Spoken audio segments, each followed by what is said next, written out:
Now, let me ask you, there's the kind of products that people will send and they're like, yeah, I want them to have that because I think it'd be cool, or, you know, that's what people are doing right now. And then there's the other kind of promotional products where, like, when people get this, they're like, oh yeah, that's awesome. And it's just like, so what's the difference between the first result and the second result? Well, that's another one of those long questions, but long answers. But I will just say that you have to put your personal preference aside and you have to listen to the data. So if the data in our industry says that 80% of the world is buying these 5 things as their favorites, you got to kind of listen to that. But you, the purchaser, the business owner, the whomever, you know your clients better than the industry, because not all areas of the country are the same.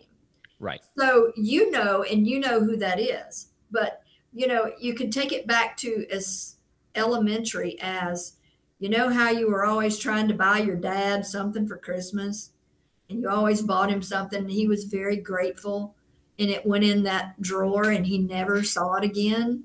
Yeah. Yeah.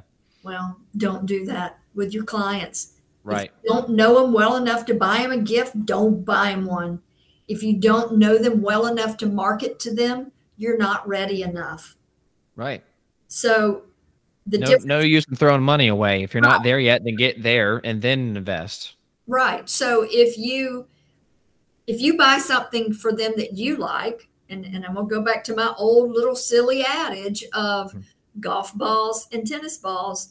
If I love to play tennis and you've never held a tennis racket, and I'm giving you tennis related items, tennis balls, what are you going to do with them?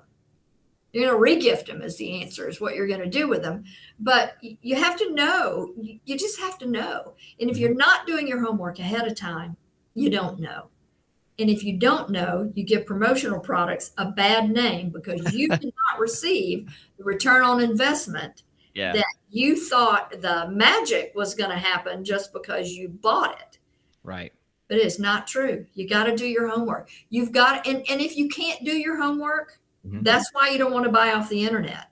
That's why you want someone like us that can ask you all the right questions and that can counsel you and help you determine those things. You know, when we built this little building, we designed it just for that. A little showroom, a little conference room. You can come in, you can plan for a year, you can plan for an event, or you can plan for 6 months, and it's off your plate, and it's continuous, and it doesn't stop, and there's no breaks in it to where people consistently hear from you and then there's a break and then they don't, and someone else has that opportunity to get in the door. But to your question, do your homework or you're going to fail. So buying something you like for someone could very easily be a piece of trash.